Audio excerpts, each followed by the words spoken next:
Well, hello there. Welcome to the Ministry Connection podcast, a weekly podcast to help build community and facilitate discussion among independent Baptist ministry leaders. My name is Brian Reese, and that is Mike Rao, and we're doing a live Google Plus Hangout tonight, and you are here with us. So we're so glad you are here to join us, and we hope that it's an encouragement and a blessing to you. You can also join in, and I'll tell you how to do that here in just a moment. So thank you so much for joining us, and I hope we have a good time together tonight.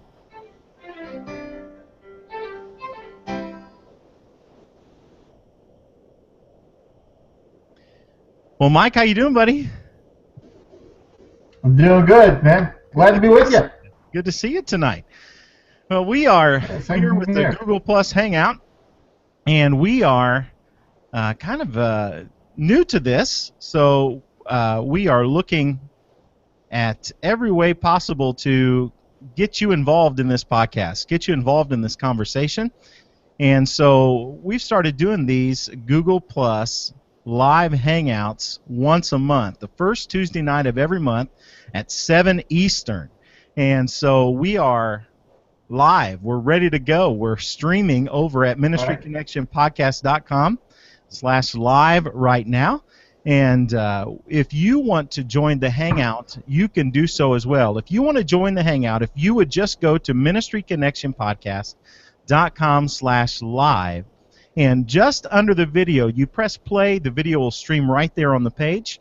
But if you go just below the video, there's a button there that says Join the Hangout. If you click on that button to join the Hangout, that'll take you over to the Google Plus Hangout event page. And what I want you to do when you go over there, I'm going to pull it up right now and look at it. Just down on the left-hand side, underneath the video there's a little dialog box where it says Say Something. So if you go to that area that says Say Something, and right in there, add me to the Hangouts, or let me join the Hangout, or I want to join the Hangout. You type whatever you want to indicate to me that you want to come and join the Hangout, and I will bring you in through an invitation. And so that'll be done through Google Plus. You'll get it in your email too if you want to get it that way. You click on the link, and you'll be brought in. So you have to have a microphone. It could be built into your computer, and you have to have a webcam to join us. So we want video and audio of you to join the Hangout. So that's how you do that. I'll go over that a couple more times as we go. We're also live tweeting this Hangout. If you would, over at Twitter, use the hashtag Ministry Connection. The hashtag Ministry Connection. Tweet your comments, your questions. We'll try to keep up with that through the night and acknowledge some of the tweets that are there. And so we're going to have a great time tonight. Mike knows this, but you don't. We're going to be talking about how local should the local church be. And I think sometimes, it's just maybe a thought that I've had is sometimes we can be so focused on our own local church that we forget there's a world out there that needs Jesus. But then sometimes we're so focused on the world we forget that there's a neighborhood and a community that God has placed our church in to reach. And so I think we can get so focused on being so broad and so focused on being so narrow that we forget that we were called not only to the uttermost, but we were called to our Jerusalem, our Judea, our Samaria, and the uttermost. And so that's what we're going to be talking about tonight is a little discussion about how local should the local church be. And so I'm excited to have Mike with me. Mike, why don't you go ahead and introduce yourself for those that are out there that may not know you. I know you were with us last month, but there may be some people viewing tonight that weren't with us last month. So, Mike, why don't you tell them a little bit about yourself and what you've got going on? I appreciate it, man. My name's Mike Rowell, and I live in Indianapolis with my beautiful wife, Christy, and my 4 above-average kids. And I've been in ministry for about 20 years. I grew up a pastor's kid, so been in ministry even longer than that, but full-time ministry, vocational ministry for 20 years. And served as a pastor here in Indianapolis where I live now for 5 years. And currently preparing for a church plant and preparing my family and getting things in order and continuing to learn and engage and love the city of Indianapolis. I really believe that God has put it in my heart to love the city and to find ways to see where God's working here in the city and join Him in that work. And so, love meeting pastors, love having conversations about what God's doing, and have certainly enjoyed your friendship. Yeah. And love what Ministry Connections about. Love the conversations. Love to think through how God would have us do what He's called us to do. Yeah. And so I'm happy to be here tonight and ready to engage and have some great conversation around this. Yeah, me too. Me too. So tonight, let's get things started here with just a little conversation to introduce things, and then we've got guys already ready to come in. So we'll send them here an invitation here in just a moment. But Mike, the other night, I had the privilege of helping you out with an event called Q Commons Indianapolis, and it was a faith-based event, and some of the speakers that were at that event were people local to Indianapolis that were sharing some of the things that they were doing in their local community to make an impact. And that just really got my mind thinking about our church. And I'm a part of a church. The name of our church that I got saved at, served at, and I'm back at now is Northern Park Baptist Church. And just over here, I know you can't see it, but I'm pointing. Just over here on the other side of the street is Northern Park neighborhood. Our church is named based upon this whole area, this neighborhood. And there's Northeast Park and there's Northeast Elementary.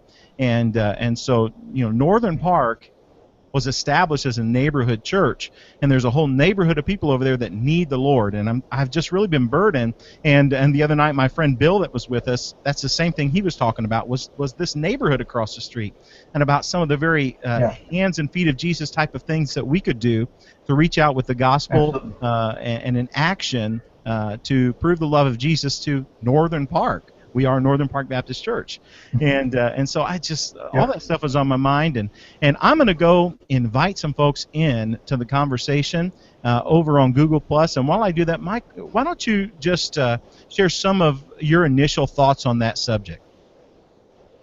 Okay, and just do you want me to talk about where it intersects with me personally, or just about? Do you want me to get to that part right now, or just more broadly? Just talk about the subject at hand. How local is a local church to be, and just share your heart on some of those things. You can share some of your personal story and testimony at the same time. Sure. Okay. We come from an expression. We as Independent Baptists come from an expression and continue in an expression that many times looks the same from whether it's happening in Connecticut or whether it's happening in California or whether it's happening in Illinois or whether it's happening in Texas. There are reasons for that go beyond sort of the conversation here. But what I have come to be exposed to, and what God's really sort of laid on my heart, is the fact that at its core, a local church body should be made up of local people, and so it should have characteristics that are true to the place in which it finds itself. Yeah. I live where I pastored for 5 years was in the northeast corner of Indianapolis. Yeah. And the community is about, by most demographic statistics, the neighborhood there is about 45%, 50% African American.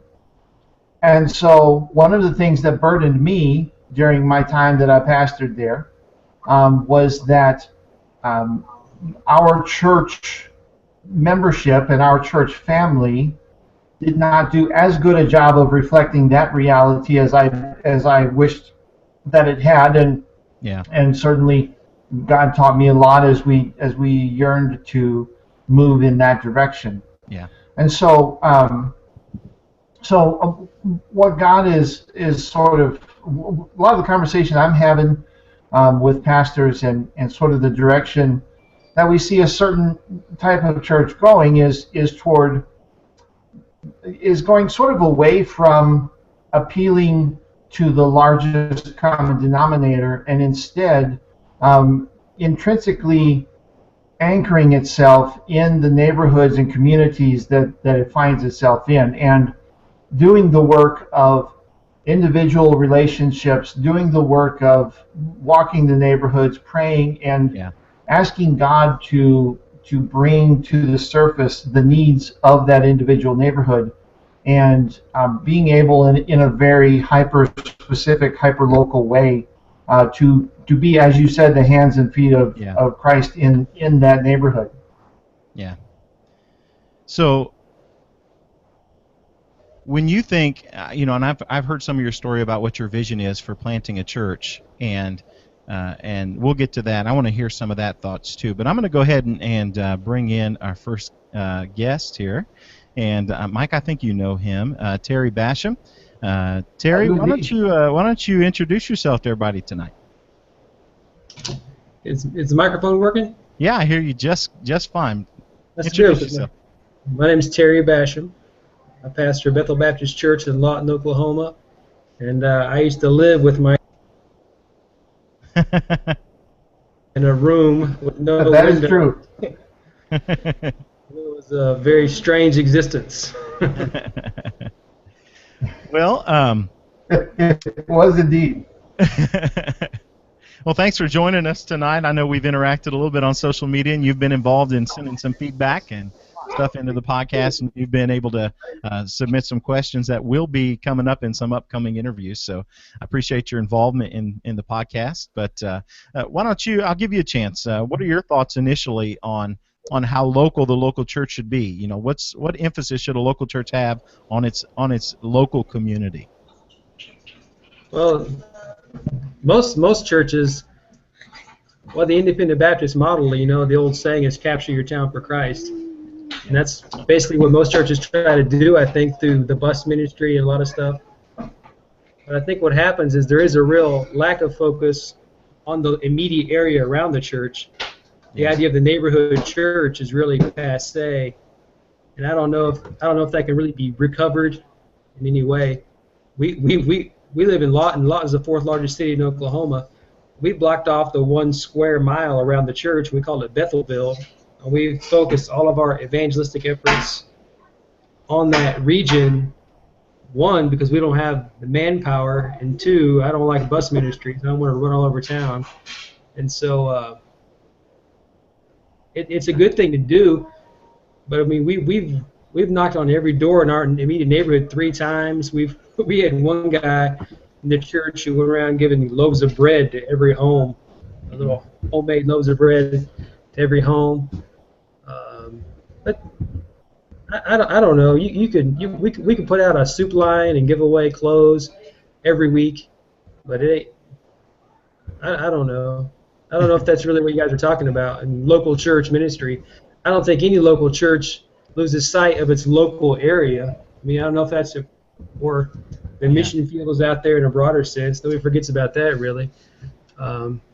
It's easy for a church to become missions oriented out there and not here, because it's really easy just to give your dollar bills every week to Faith Promise, not do anything locally.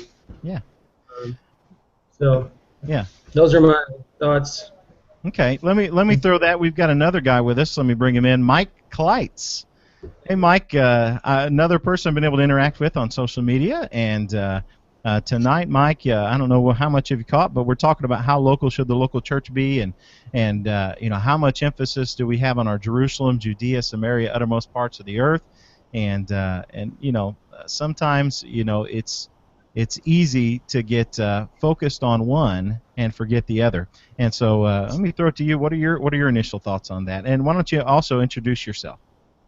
Mike Likes down at Calvary Road Baptist Church in New Turn Albany. you up. And I mean, I agree with basically what's been said to a degree on this. As far as obviously, I don't think any pastor really forgets that they're in the town they're in. I mean, our church and our church history has been around 40 years. We've been in like 5 different locations. I mean, we've been in the location we're in now for 20 years, but so it'd be hard to just say, well, we're only going to reach this neighborhood because we reached people in those neighborhoods and then we moved, and so we've got kind of a 2 county area that we kind of draw from, and I think that first and foremost we have to just remember that church is not a come and see thing where we just say, let's pour everything into our Sunday morning and hope people show up. We've got to go outside the walls and incorporate some ministries. Like with us, one of the big ones we try to do is we have a homeless ministry where we just started noticing a lot of people living in tents down by the river, by the Ohio River, and we started kind of going around and trying our best to just get to know some of them. We helped a little bit with what we could. We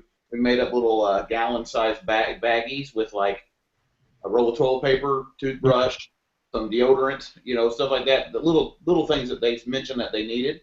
Yeah. And we could go, instead of door to door, we just went tent to tent. And now we've actually got on Sunday afternoons another church that's closer to the river lets us go down there on Sunday afternoons and we hold a preaching service, and another ecumenical group comes in and provides food, and then we handle all the preaching. And so there's no limit on us as far as what we preach from, what we preach about, and the Lord's enabled us. So we've got a couple families in our church that were at one point homeless that we reached, that are now off the streets, and we've been able to help. And so you just gotta get outside those walls, which is uncomfortable at times, but you have to find ways that fit your community. Okay, what's a problem or a area in our community that we can reach out into, and then just figure out a way to do it. Yeah. Sometimes, I initially think that for a while it seemed like it was anathema. It was like the social gospel, that it was almost there was a negative sense on doing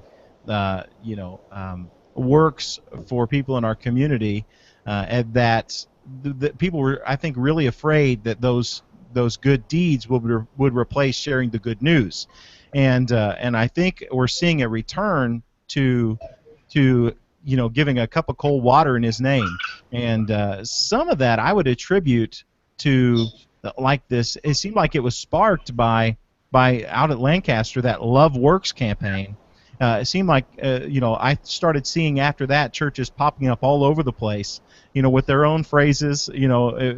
Some of them it was Love Works, but it was, for some it was a spin-off of that that they would use to reach out to people in the community with real practical ways. And so I think I see a return. Let me throw that to Mike Rowell. Mike, what do you think of that idea? I think we've even had a conversation about it before. What effect has the Love Wins campaign that happened to Lancaster had on this whole concept of local community-based ministry in our churches? Do you think it's sparked kind of a renewal or a revival of that? In short, yes. I with you, and we've had conversations about this, but I've noticed. I don't. It's no secret that Pastor Chapel and Lancaster Baptist Church and West Coast Baptist College fashions itself as an entity at the forefront of the expression of the independent Baptist churches, and so when they went through their first iteration of the campaign that they referred to as Love Works, it seemed to, and I don't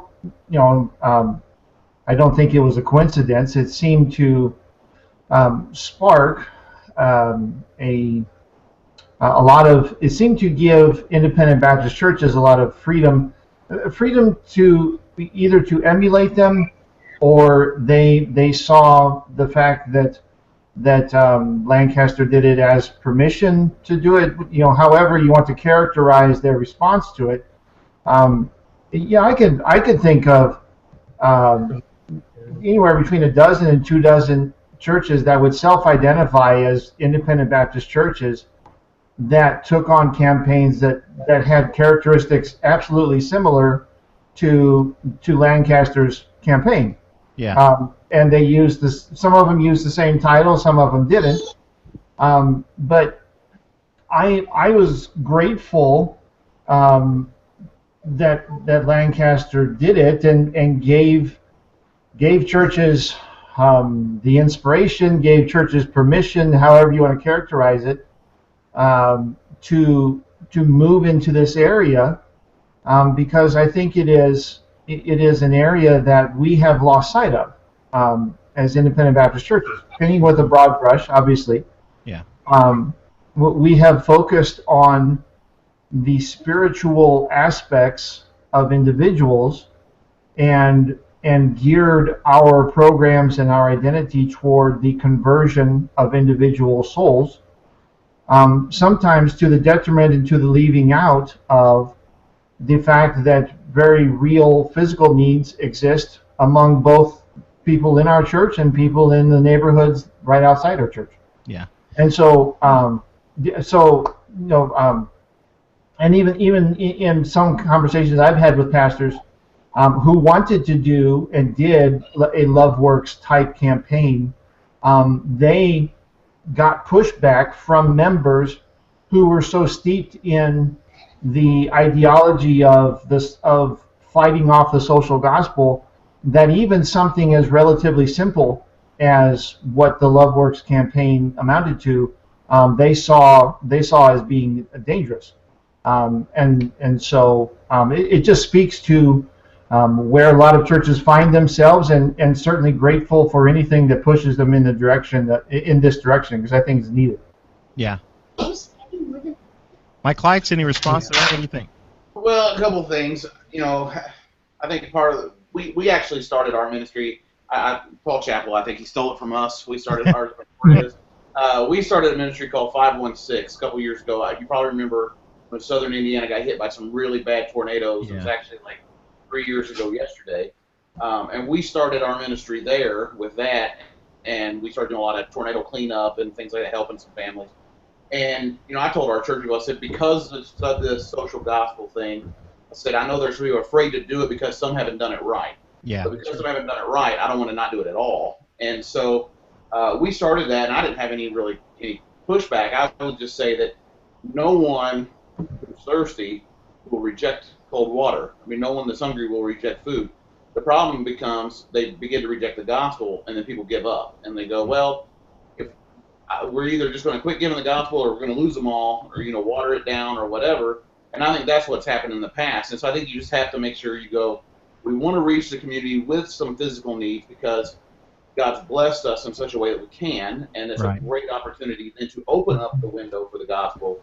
But if you just let it open up the window for the gospel and you reject to give that to them, then it really doesn't do you any good anyway. And I think that's where people had gone wrong in the past, some, and it made people afraid to do anything because they thought, well, the temptation will be to just make it a handout ministry instead of an opportunity for the gospel. And we just decided that we weren't going to let the fact that some had done it wrong to keep us from doing it the right way. Okay.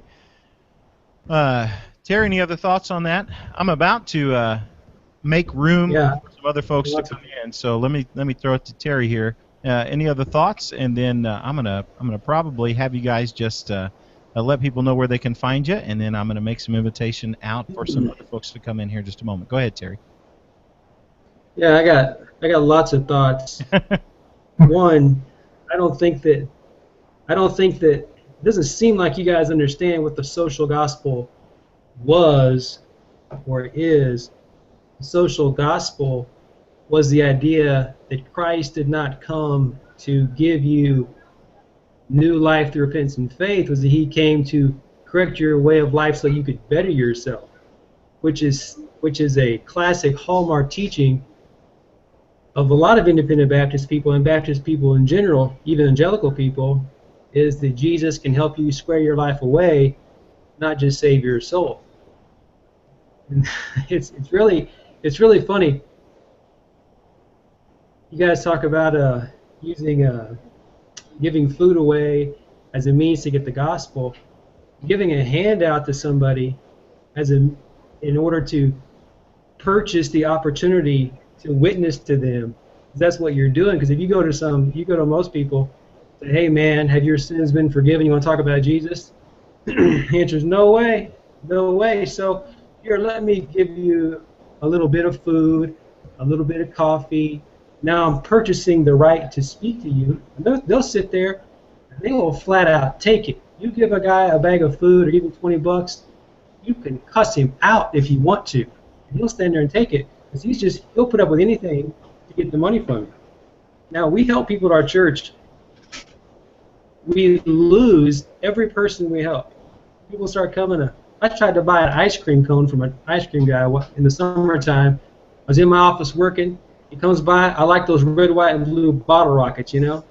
And I ran out there and said, hey, dude, you got any bottle rockets? He says, oh, yeah. And so I buy a bottle rocket from him. I'm eating this thing. He says, are you the pastor here? Yeah, I'm the pastor. Do you help people? Yeah, we help people. Next thing I know, he puts the bite on me. You know, I want to come to your church, man. Can you? But I'm homeless. I'm sleeping in the shed. So I start helping the guy out, you know, and to the tune of, I don't know, maybe $500 or $600 before it's over with. I help him out. I help him get a hotel room, get work shoes. Finally, I say, look, dude, I have to cut you off. I can't give you any more money.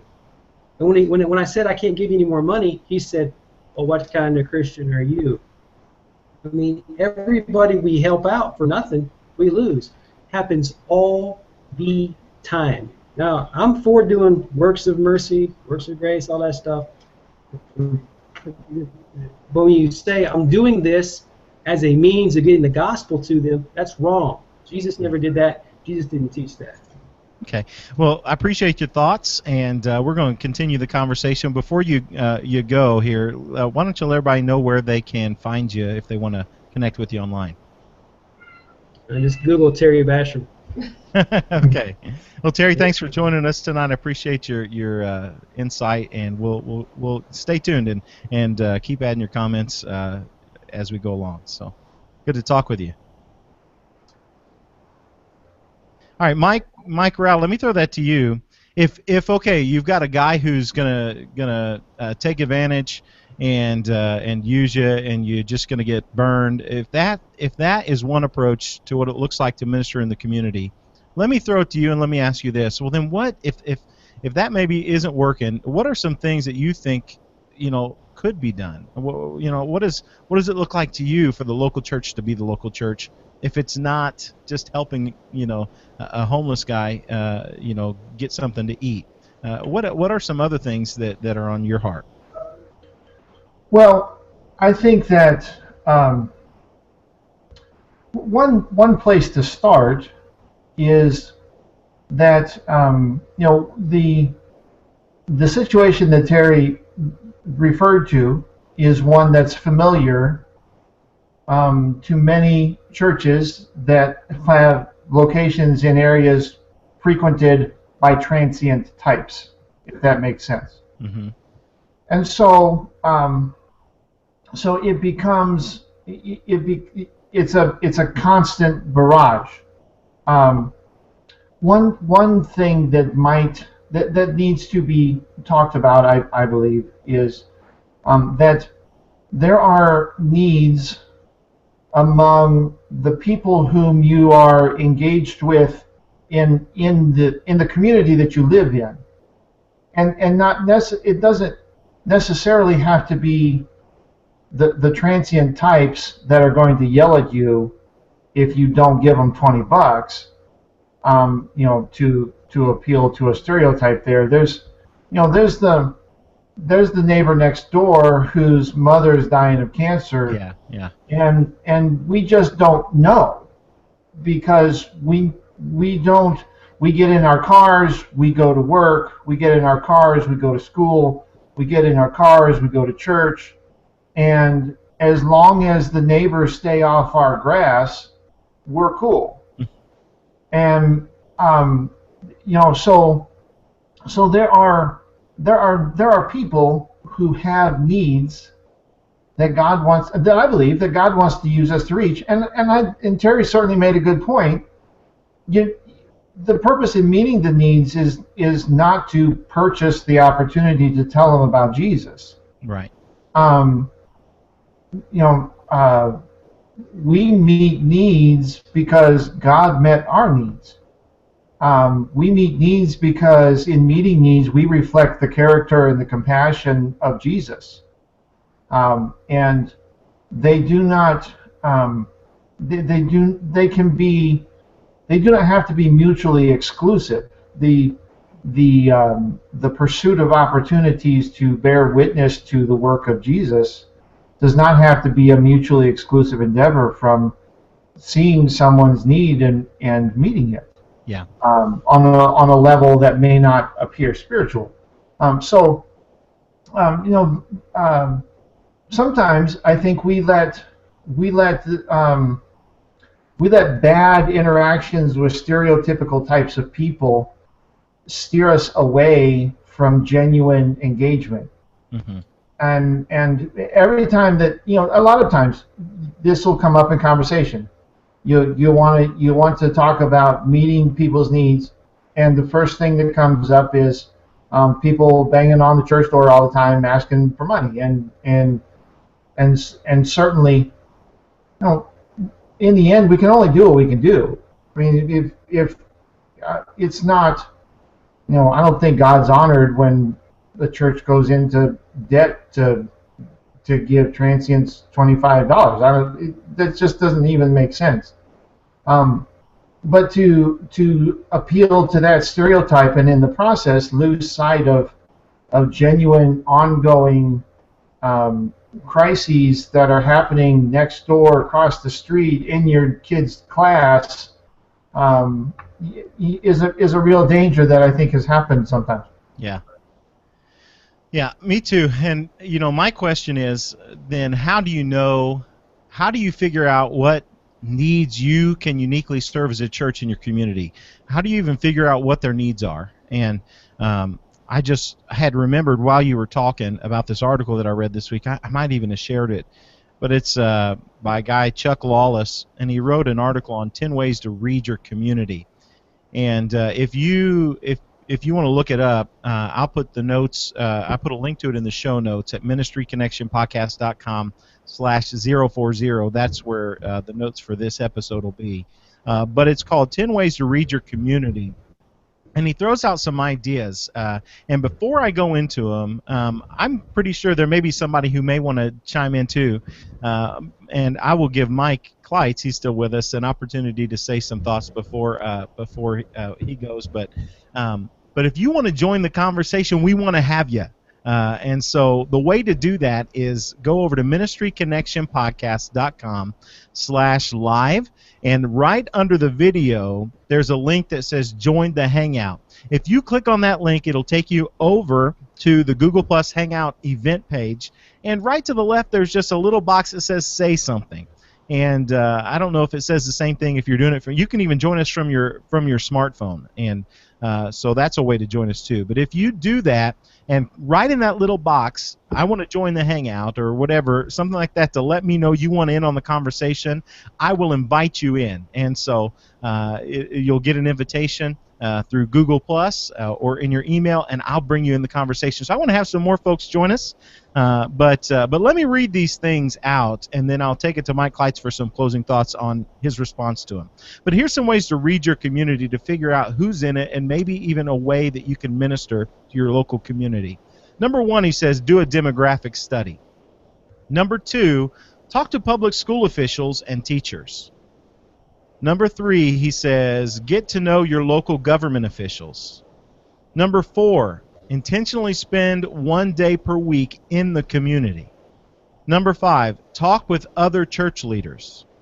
Number 6, read your community's history. Number 7, ride with a police officer. Number 8, interview people. Number 9, map your faith community. And by that I think it means maybe even just take a map and figure out where the people who are a part of your congregation, your church, where they actually live in your community. And lastly, number 10, prayer drive the community. Drive your community and pray. as you're driving through it. And so, Mike, let me take it to you and share some closing thoughts on this, and maybe even some responses to some of those ways that you can read your community. Well, I would say Mike was exactly right that sometimes we all have bad experiences with people who just want to get what they can get. That's all they have. Yeah. I would disagree on the thought that we are purchasing an opportunity at each time to and we're holding them hostage with a good deed. Because I would say, generally speaking, the way you do it is not, well, I'll give you this meal if you'll sit down and let me talk to you about the gospel. Most of the time, in our case, I know that the good deed is not, 10 seconds later followed up by a gospel presentation. It's just beginning to break down some walls to where they see that we're not, just in it for a number of what we can get out of them. And so it's been about building some relationships, and we've tried to do that. And we've had some. I hate that he's had nobody that he's helped that he's been able to keep. I would say that the more you do that, the more odds are that you're going to have some. Yeah. And I would imagine that Jesus and many of the ones that he fed, many of them walked away. That's but there true. were some that he'd helped that obviously became close disciples of his. But I would think those ideas, those are great that you had about your community. I'm fortunate in that I grew up here. It's my home church. It's my home area. I know the area very well, and I've been a youth pastor in other areas, and it was never the same. It never felt like my community. It felt like I was there to work in the community, and it was really hard for me to grasp the community as a whole. I felt like an outsider to a degree. Mm-hmm. Here, totally different. I know our area very well. I know the history of the area. I know the demographics of the area just from living here all these years. But those things are great. I really like the idea of making sure you get to know some of your local leaders, because they're going to be hearing it from so many different spectrums of their constituents, and then also riding along with a police officer, to see some areas that, because we all like to get church members out of some really nice subdivisions, but we can really begin to recognize some need. And I believe just the more that we're out in our community, my foster daughter, I don't know a lot of people on the internet, but but I think the more we're out in the community, the more we get a burden for our community. Yeah. When we're inside of our church, it's and I hate to use this phrase, but it's business as usual. We all know the service routine. We all know that. But the more we're in our community, the more we will see things and we will get a burden to reach them. Well, why don't you let everybody know where they can find you if they want to connect with you online? Well, on Twitter, I'm at CRBC_pastor, and then on Facebook, just under Mike Lights. I also do have a Facebook personality page that I use primarily for announcements for the church and stuff, but that's just under Pastor Mike Lights as well. All right. Well, thanks for joining us tonight, Mike. Thanks, Mike. Thanks. Hey, let's go to Mike Rowell here, and I want you to. Oh, I just got rid of him.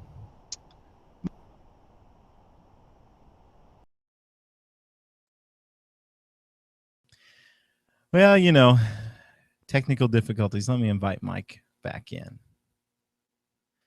Got rid of the wrong mic.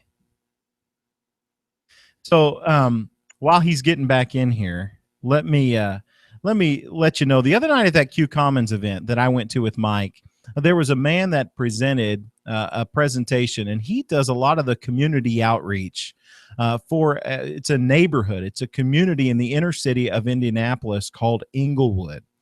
And in Englewood, it's really interesting. They have done some amazing things, and I'm going to let Mike Rowell knows more about it if I can get him back in the Hangout.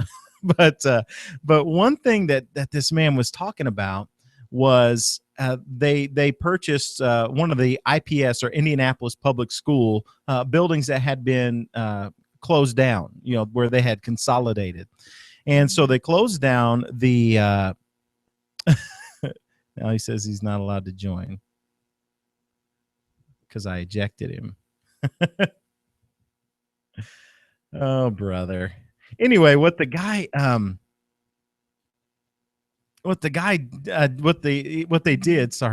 was they bought this school and they turned it into mixed income housing. And so they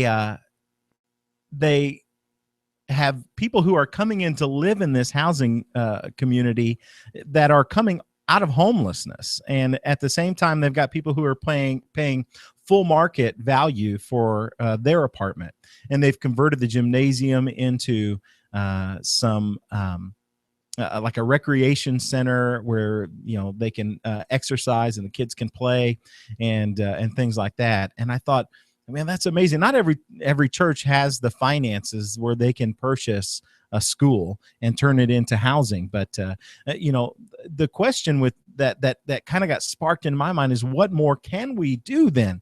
And so that's kind of what I have in mind. Well, I might have blocked Mike out of here. So with that kind of conversation in mind, let me ask you, if there's somebody out there that wants to join in and have this conversation with me, just go over to ministryconnectionpodcast.com/live, and right underneath the video there's a button that says join the Hangout. I know this seems repetitive, but if you're here listening just now for the first time, under that it says join the Hangout. If you click on that, it'll take you to the event page, and there's a box that says say something. Type in there that you want to join the Hangout, and I will send you an invitation to join the Hangout. And I'd love to have you in. So if you want to join the Hangout and have this conversation with me, I'd love to have you. And so go over there and do that. Type in there, I want to join the Hangout, and I'll invite you to join the Hangout. And so I may not have Mike Rowell able to get him back in, but that's okay. What we're going to do is I'm going to keep talking anyway. So let me go back to this article that I had pulled up. And the article was talking about all these different ways you can get to know or read your community and get to see the needs that your community has. And let's, it says, first of all, do a demographic study. So, it talks about how, you get an idea of your community and the type of folks that live there, how, what percentage of them are their gender, their income, and things like that. If you are a church that kind of exists in a different world than the community that you're in, I think you're in trouble. Not that you can always choose that, because I don't think you can. I don't think you can choose who comes to your church and make sure that it does accurately represent your community. That's kind of impossible. But what you can do is realize who's there and desire to reach all of them, and figure out, if there is a large demographic of children, a lot of young families with children, that's just they're here real near, and if you don't know that, then you might miss out on the opportunity. And I think it's an interesting story, and it's something that happened today. I saw a news article today about Tennessee Temple University closing its doors. And it looks like, I don't know if they're going to merge or join with another college, but they have closed their doors. And so some of you don't know this, but I attended there for 2 years right out of high school. And I remember how, the college as well as the church was right in the middle of what I'd call an urban community. It was in an urban community. And gradually over time, and it less and less, I imagine, represented the community that it was in. And so obviously it put them in a position where they had to make some decisions. And so were they going to continue to reach out to people who were farther out than the community that they lived in? And eventually, I'm not going to go into all the changes that they made and how, whether or not I agree with them. But regardless, they were in a mess, because they were just not, the church itself was not representative of its community. And so they relocated. But, they kind of opened the opportunity for church to buy their facilities that actually was more representative of that urban community. So I don't know what you guys think about that. If you want to chime in, again,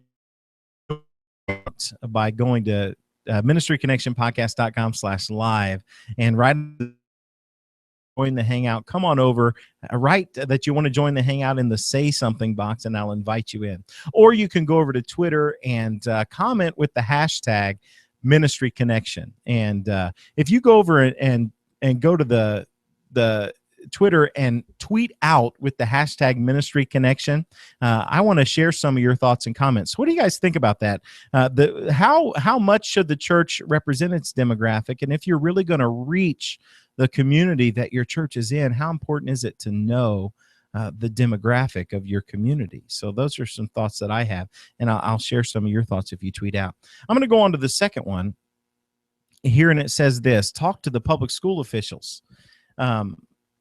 I happen to work at a public school, and I would say, yeah, that the public school, probably, if you talk to the people who are there, the administrators and the teachers, you'll get a good idea of what the needs are of your community and how you're going to be able to meet them.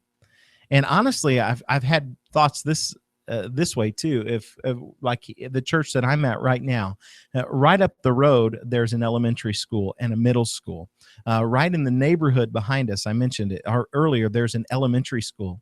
And I thought many times about actually making the effort to go over there and minister to those teachers and those administrators, because not only are they doing a great service for our community in the midst in the way of education, but they are some of the most influential people in our communities, and they probably have a finger on the heartbeat of the communities that we're in, because they spend so much time with students, with their parents, and just really involved in the community.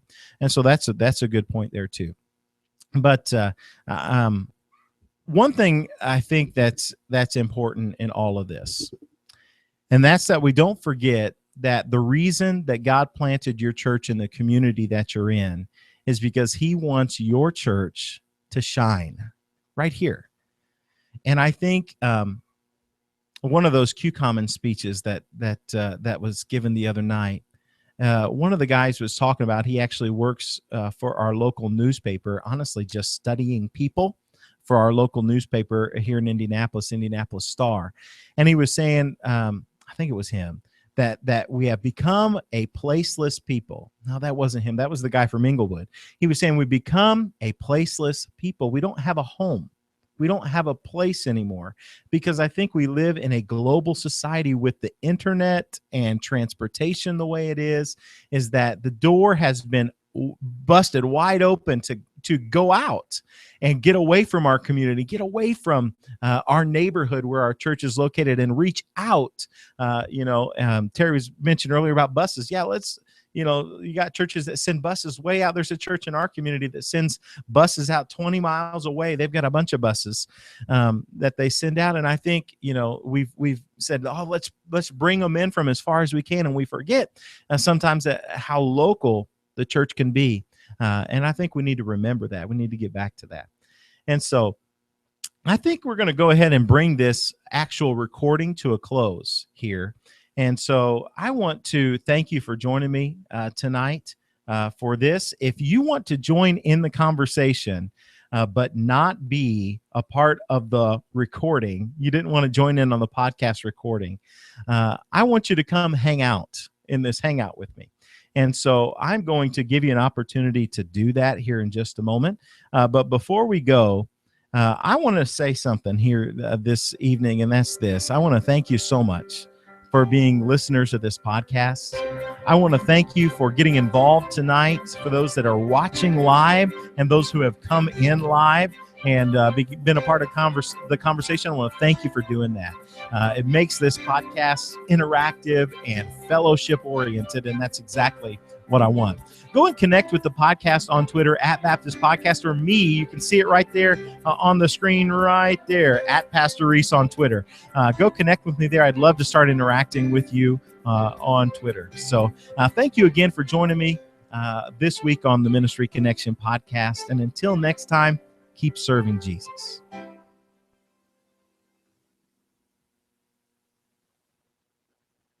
Well, that's it for